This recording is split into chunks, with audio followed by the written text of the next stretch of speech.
السلام عليكم يا باشمهندس. السلام عليكم ورحمة الله وبركاته. ازيك يا كريم، اخبارك ايه؟ ازيك يا محمد، عامل ايه؟ ازيكم يا شباب؟ اخباركم ايه؟ يا رب تكونوا كلكم بخير يا رب جميعا. عايز آخد رأي حضرتك هندسة كده في جملة ما باعرفش أقول ما أعرفش. إيه رأي حضرتك في الجملة دي؟ السؤال بتاع النهارده حلو يا كريم. ما بعرفش اقول ما اعرفش. بفتي يعني، بهبد يعني. حلو. احنا كلنا مرينا بهذا الامر، بس بعد ما اتخرجنا اشتغلنا، لا الواحد فهم كويس جدا يعني ايه.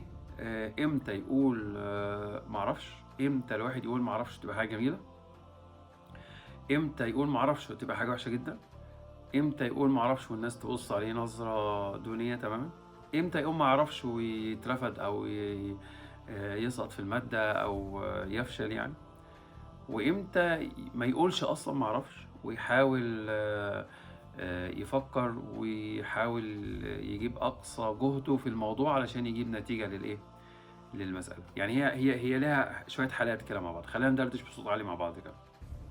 بس قبل ما نتكلم في الموضوع ده، متنساش تستعين بالله سبحانه وتعالى وتطلب من ربنا ان يعينك على بقيه رمضان علشان ما يضيعش مننا رمضان ان شاء الله، ونطلع باحسن حاجه من رمضان.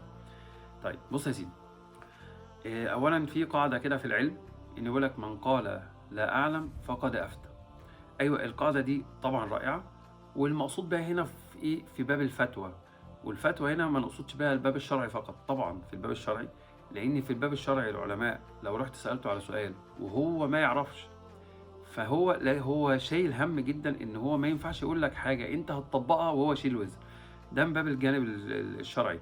لكن كمان في الجانب العلمي، الجانب الناس المتخرجين، تخيل لو دكتور كده انت رحت له وقعدت تشتكي له من بطنك وتشتكي له من ظهرك وتشتكي له من رجلك، ربنا يشفي كل مريض يا رب، وهو فعلا مش عارف الداء بتاعك ايه. فلو ما قالش ما اعرفش تبقى كارثه. ليه؟ لانه قال لك اه والله انا عارف ان المرض بتاعك هو المرض الفلاني الفلاني، ويكتب لك دواء وتروح والدواء ده يضرك ويتعبك وتلاقي الموضوع كارثي. كذلك في مجال الهندسه مثلا، المهندس مثلا ما يعرفش حل مشكله معينه، او ما يعرفش حل يعرف ازاي يطبق مشروع معين، او يعرف ازاي يعمل حاجه معينه، وفي الاخر تلاقيه بيهبد وبيبوظ ويعمل. في المجال العملي انك ما تقول ما تعرفش في بعض الاحيان دي حاجه صح مش غلط، لكن مش في كل الاحيان. بمعنى ايه؟ انت مثلا ما ينفعش يجيلك ورقه امتحان الدكتور يكون كاتب لك فيها اسئله، وتكتب له كده في اجابه السؤال من قال لا اعلم فقد افتى، فتلاقي الدكتور مديك امتياز مرتبه شرف. مش هيحصل.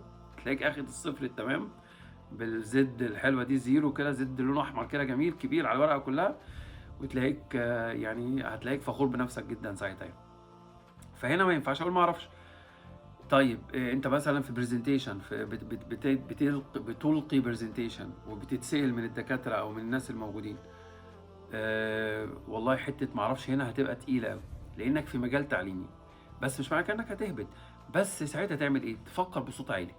يعني تقول والله ايه، لو انت الاجابه مش حاضره بشكل مباشر او السؤال لافف بشكل مباشر، فساعتها تبدا تفكر تقول والله يعني، وما تتكسفش انك تطلب ورقه وقلم، او تقول ثواني انا هجيب السلايد المعينه، او هحتاج ان انا اكتب على البورد على السبوره حاجه معينه، او اعمل كالكوليشن بكالكوليتور مثلا، او يعني ما تتكسفش ان انا اخد وسيله التفكير دي، حاجه مش عيب. وتقول بكل صراحه تعال نفكر مع بعض ويلا، والله انا شايف ان الطريق ده كذا. طيب في طرق بقى في التفكير، في طرق الاليمينيشن اللي هي انك تعمل تحديد للنقط اللي ما تنفعش. تقول والله انا الطريق ده كذا، لو عملت له كذا مش هينفع، لا يبقى دي مش هتنفع. لو عملت له كذا مش هتنفع، يبقى دي مش هتنفع. لو عملت له كذا مش هتنفع. زي نظام كده من سيربح المليون، اللي هو حذف اجابتين. تبقى عندك 3 اجابات غلط من 4، انت اصلا لسه مش عارف الاجابه الصح فيهم ايه، بس ممكن تبدا تشيل الاجابه الغلط اللي متاكد منها، فتقول الطريق ده غلط غلط غلط، اتبقى في الاخر طريقين 3، تبدا تفكر بصوت عالي. طريقه التفكير دي في حد ذاتها كويسه، الدكتور هيفرح منك والمعيدين والناس اللي جايين يختبروك. ليه؟ لانك بتحاول. نفس الفكره دي تعملها برضه في الانترفيو في الشركات. حاول ما تقولش معرفش على طول، فكر بصوت عالي ويمكن الاجابه تيجي. يعني انت اصلا لو اتعلمت ازاي تبحث وتعلمت ازاي تفكر بجانب المذاكره، ده هيساعدك على الاسئله اللي انت ما بتعرفش اجابتها. فهتلاقي نفسك بتفكر وبتفتح صور لنفسك وبتفتح افكار قدام نفسك، تلاقي نفسك جبت الاجابه. تيجي معاك، ولو ما جبتهاش زي ما قلت لك الناس هتفرح. لكن في التوقيت انك متاكد انك مش عارف ومش عارف ازاي تفكر، بلاش الهبد. الهبد يا شباب، الناس اللي قاعدين قدامكم مش عبيطه، الناس اللي قاعدين قدامكم اكثر خبره ومروا بالمرحله اللي انتوا مريتوا بيها. انتوا مشكلتكم ان انتوا بتنسوا ان الدكاتره دي كانوا طلبه في يوم من الايام، الناس اللي في الشركات كانوا طلبه في يوم من الايام، فعارفين انتوا بتعملوا ايه، فبيبقى باين قوي قدامك. عارف ايه الكارثه الكبرى؟ ان اللي قدامك يبقى عارف انك بتهبد وما يقولكش، انه عارف انك بتالف وما يقولكش، يقول لك برافو شاطر الله جميل اللي انت بتعمله ده تحفه، وهو متاكد ان انت لا فاهم حاجه ولا عارف حاجه. ده بيديك، لو يقدر يديك تحت الصفر درجه هيديك، وده ممكن يعمل لك بلاك ليست ويعمل لك بلوك كده انك ما تجيش تاني. فامتى اقول ما اعرفش؟ في توقيت اكون شايفه قدام عيني اني فعلا ما اعرفش، في توقيت هيحصل فيه كارثه لا انا ما اعرفش. ودايما لو قلت حتى اضطريت انك تقول ما اعرفش، قول بس انا فعلا هدور عليها. او حتى لو ما قلتش، اول ما تخلص روح دور على نقطه ما تعرفهاش، اسال الناس، دور اونلاين، دور في الكتب، دور في المراجع، اسال الدكاتره، اسال الناس اكثر خبره منك، بس لازم تعرفها بقى. علشان في قاعده ثابته انك لازم كل يوم تتعلم جديد، اليوم اللي ما تتعلمش فيه جديد يبقى راح منك، واليوم اللي بيعدي ما بيرجعش.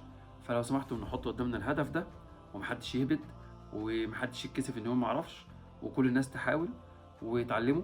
والكلام ده طبقوه في العلوم الدينيه والعلوم الشرعيه والعلوم الدنيويه وعلوم الهندسه والطب وكل العلوم الموجوده في الدنيا. استعين بالله سبحانه وتعالى، ادعي ربنا يعلمك كل يوم حاجه كويسه، وان شاء الله كل الناس تبقى تمام وزي الفل. واشوفكم في مشكله جديده مع فكره بكره. سلام عليكم.